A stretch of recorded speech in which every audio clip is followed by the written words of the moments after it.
الحمد لله الحمد لله الذي أرسل رسوله بالهدى ودين الحق ليظهره على الدين كله ولو كره الكافرون أشهد أن لا إله إلا الله وحده لا شريك له الملك الحق المبين وأشهد أن محمدًا عبده ورسوله صادق الوعد الأمين اللهم صل وسلم على سيدنا محمد وعلى آله وصحبه أجمعين أما بعد فيا عباد الله أوصيكم ونفسي بتقوى الله فقد فاز المتقون واتقوا الله حق تقاته ولا تموتن إلا وأنتم مسلمون.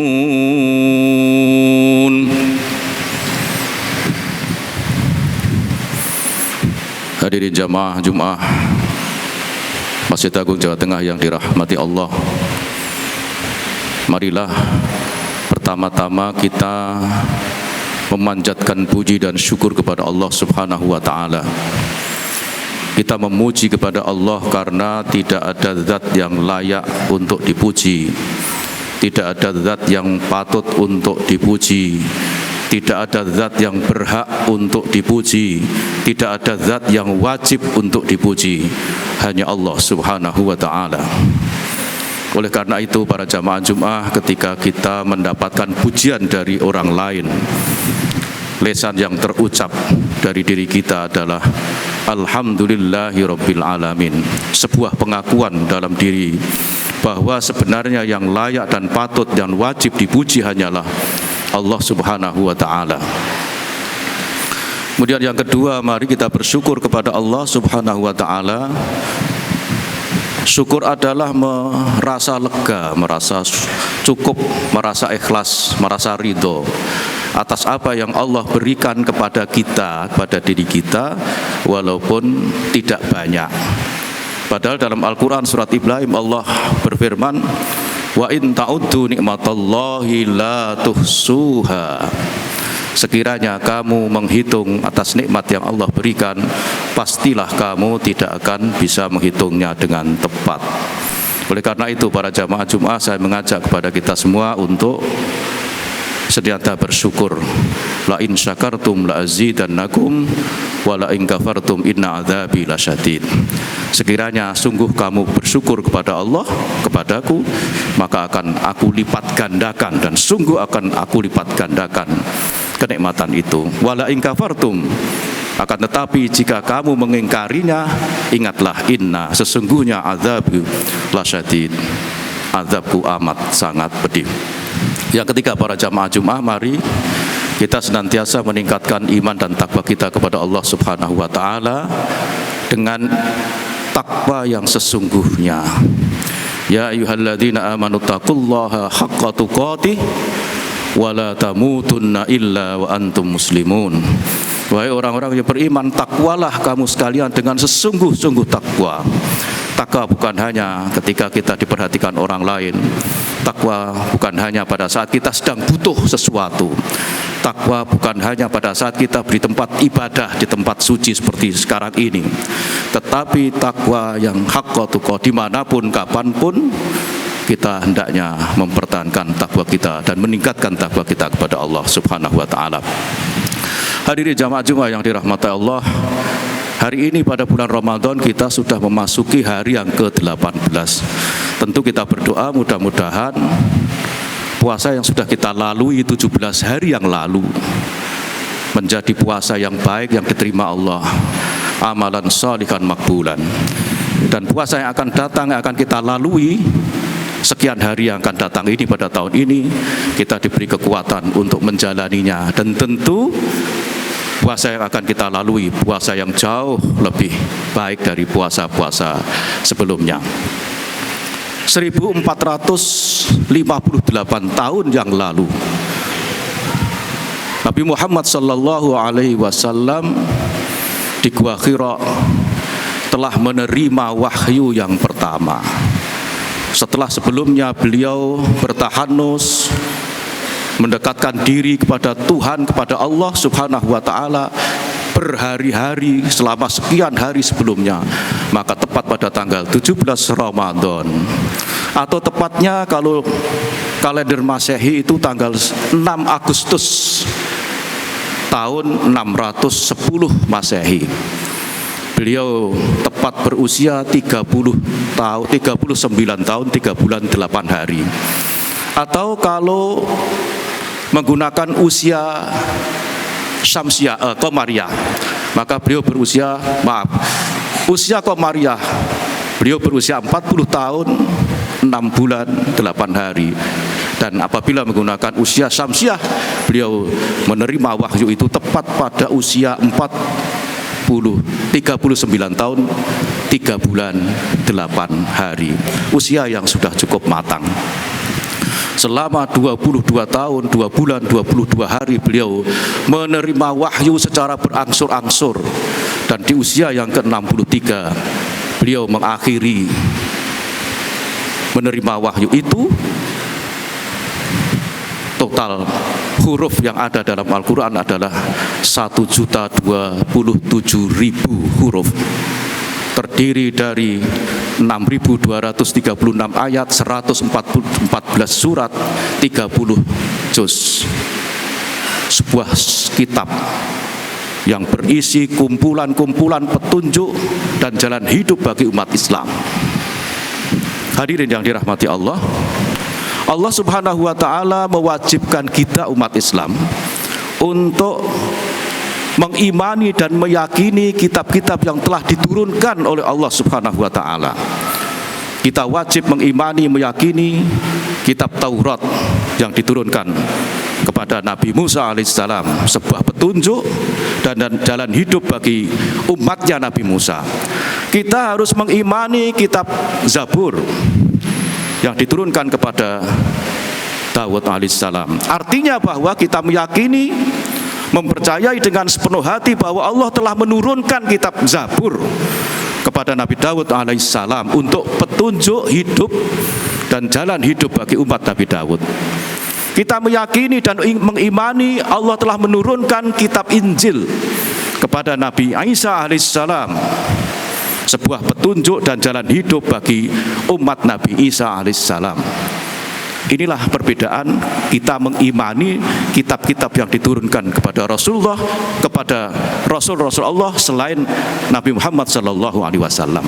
Akan tetapi jamaah Jum'ah, kalau kita mengimani dan meyakini bahwa Al-Quranul Karim adalah sebuah kitab, artinya bahwa kita mempercayai dengan sepenuh hati Al-Quran diturunkan kepada Muhammad Rasulullah sallallahu alaihi wasallam melalui malaikat Jibril selama 22 tahun 2 bulan 22 hari sebagai petunjuk dan jalan hidup kita. Bukan hanya mengimani dan mempercayai saja kitab Al-Quran, tetapi kita harus mengikuti apa yang disampaikan, apa yang diwahyukan, apa yang tertera dalam Al-Quran itu sebagai sebuah jalan hidup kita, petunjuk kita dalam melaksanakan kehidupan ini dengan sebaik-baiknya. Hadirin jamaah Jumat yang dirahmati Allah, tidak ada kitab suci agama manapun di dunia ini yang dibaca oleh umatnya seperti kitab suci Al-Quranul Karim. Tidak ada.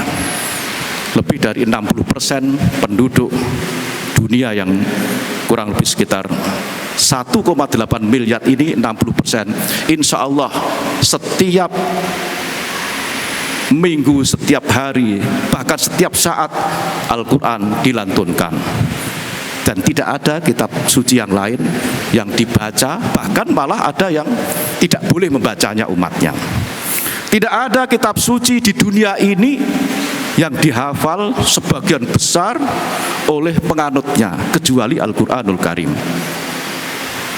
Menurut penelitian, penghafal Al-Quran di dunia ini ada kurang lebih sekitar 250 juta orang dari 1,8 miliar. Dan terbesar penghafal Al-Quran ada di Indonesia, kurang lebih sekitar 40.000 orang penghafal Al-Quran. Tidak ada, saya ulangi lagi, tidak ada kitab suci yang dihafal oleh pemeluknya kecuali Al-Quranul Karim. Itu kehebatan Al-Quran. Kemudian yang ketiga, jamaah Jumat yang dirahmati Allah, tidak ada kitab suci yang mempunyai susunan yang sangat indah dan menawan kecuali Al-Quranul Karim. Musailamah Al-Kadzab ingin mencoba untuk menyaingi, menandingi kalimat yang ada dalam Al-Quranul Karim, mencoba sebuah yang dinamakan kayak surat seperti itu, tetapi tidak ada artinya sama sekali. Akhirnya dia mengalami stres gitu. Inilah kehebatan Al-Quran, banyak dibaca oleh umatnya, banyak dihafal oleh umatnya, kemudian mempunyai susunan kalimat yang luar biasa. Kita yang mungkin tidak mengerti artinya saja, mendengar bacaan yang baik, bacaan yang benar, akan tertarik karena susunan kata, susunan kalimat yang luar biasa. Kemudian jamaah Jumat yang dirahmati Allah, tidak ada kitab suci di manapun di dunia ini yang terjaga keaslian, terjaga orisinalitasnya kecuali Al-Quranul Karim. Dan memang sudah dijelaskan oleh Allah dalam surat Al-Hijr ayat 9. A'udzubillahi minasyaitonirrajim. Inna nahnu nazzalna dzikra wa inna lahu lahafidun. Sesungguhnya kami yang menurunkan Al-Quran Al-Dzikra itu, dan kamilah yang akan menjaga. Tentu dalam konteks menjaga ini adalah semua umat Islam akan menjaga itu. Hadirin jamaah Jumat yang dirahmati Allah, berikutnya adalah tidak ada kitab suci agama manapun yang isinya itu selalu kontekstual dan rasional kecuali Al-Quran, dan penuh dengan ilmu dan rasionalitas kecuali dengan Al-Quranul Karim, kecuali Al-Quranul Karim. Salah satu contoh yang tidak akan bisa dibantah selama-lamanya, Al-Quran dalam surat An-Naml ayat 18. A'udzubillahi minasyaitonirrajim. Hatta idza atau ala watin naml qalat namlatun ya ayyuhan namlut khulu masakinakum la yahtimannakum Sulaiman wa junudihi wa hum la yash'urun. Dalam surat An-Naml disebutkan ketika tentara Sulaiman itu sampai kepada lembah semut, qalat namlatun, maka berkatalah semut betina, ya ayyuhan namlut khulu masakinakum la yahtimannakum Sulaiman wa junuduhu wa hum la yash'urun. Dalam surat An-Naml disebutkan berkatalah semut betina. Berarti yang menjadi pimpinan ketika itu yang menyuruh kepada anak buahnya, hai semut-semut, ya ayyuhan namlut khulu, wahai semut-semut pasukanku, udkhulu masakinakum, masuklah ke dalam lubang-lubang kamu, la yahtimannakum Sulaiman wa junuduhu, janganlah kamu itu nanti terinjak-injak oleh tentara Sulaiman atau Sulaiman dan tentaranya, sementara Sulaiman dan tentaranya yang menginjak-injak itu tidak akan menyadarimu, tidak akan menyadarinya. Kalau menginjak kamu sangat kecil, sementara Sulaiman dan semua tentaranya sangat besar. Yang menjadi titik perhatian adalah qalat namlatun, berkatalah semut betina. Jamaah Jumat yang dirahmati Allah, Al-Quran sudah 1458 tahun yang lalu sudah menyebutkan qalat namlatun, berkatalah semut betina. Ternyata menurut penelitian jamaah Jumat yang dirahmati Allah, kelompok-kelompok semut itu yang menguasai, yang memimpin adalah semut betina. Subhanallah. Jadi tidak ada semut jantan yang memimpin kelompok-kelompok, semua kelompok semut dengan berbagai jenis semut yang memimpinnya adalah berjenis kelamin betina. Satu lagi jamaah Jumat yang dirahmati Allah, dalam surat Al-Ankabut di situ disebutkan a'udzubillahi minasyaitonirrajim. Mathalul ladzina ittakhadhu min dunillahi auliya kamathalil ankabuti ittakhadat baita inna auhanal buyuti la baitul ankabut. Perumpamaan orang-orang yang mengambil Allah, yang mengambil Tuhan selain Allah adalah kamathalil ankabut ittakhadat baita, seperti laba-laba yang membuat rumah seperti laba-laba betina yang membuat rumah. Menurut penelitian para jamaah Jumat, yang bisa membuat laba-laba, yang bisa membuat rumah, yang bisa membuat rumah, jaring-jaring rumah laba itu adalah hanya laba-laba betina. Kama salil angkabut ittakhadat baita, seperti betina, laba-laba betina yang membuat rumah. Ternyata memang betul menurut penelitian bahwa yang bisa membuat rumah atau jaring-jaring laba-laba itu hanya laba-laba betina. Sudah difirmankan oleh Allah sekian abad yang lalu. Inilah yang menunjukkan, hadirin jamaah Jumat, Al-Quran itu kontekstual dan rasional. Kemudian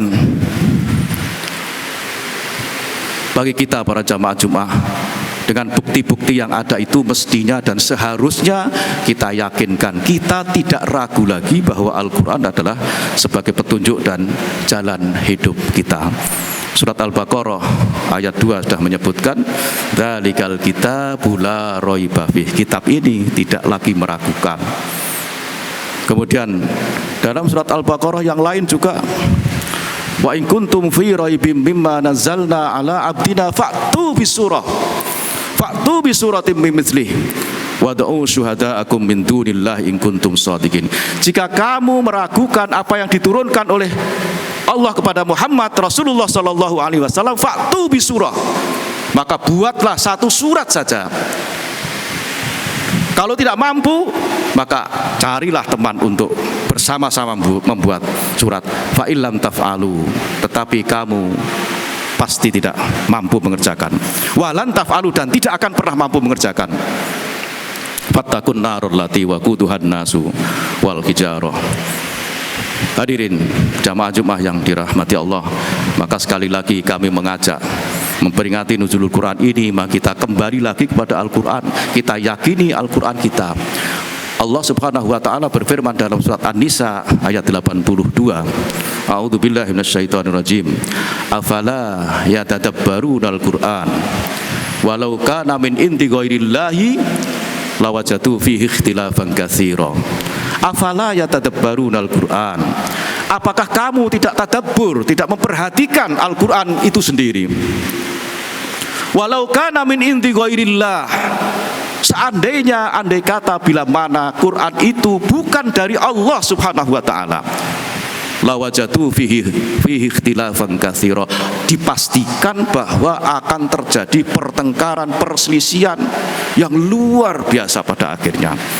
Tapi karena kita meyakini dan sesungguhnya Al-Quran itu dari Allah Subhanahu wa ta'ala, maka tidak terjadi pertengkaran, perselisihan yang sangat hebat. Inilah keutamaan Al-Quran, jamaah Jumat yang dirahmati Allah, sehingga kita tidak diharapkan berpaling dari Al-Quran. Allah Subhanahu wa ta'ala dalam surat Toha sudah menjelaskan, wa man a'rada an dzikri fa inna lahu ma'isyatan dhanka wa nahsyuruhu yaumal qiyamati a'ma. Qala rabbi lima hasyartani a'ma wa qad kuntu basira. Qala atatka ayatuna fanasitaha wa kadzalikal yauma tunsa.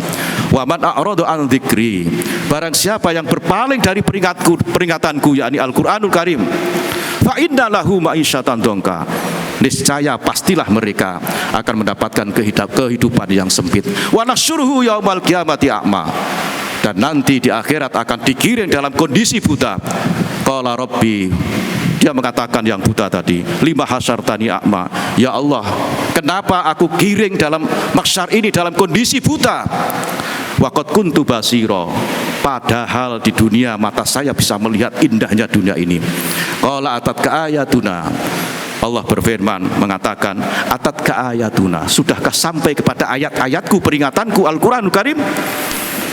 Wa kadzalikal yauma tunsa, tapi kamu melupakan, maka pada hari ini juga aku akan melupakanmu.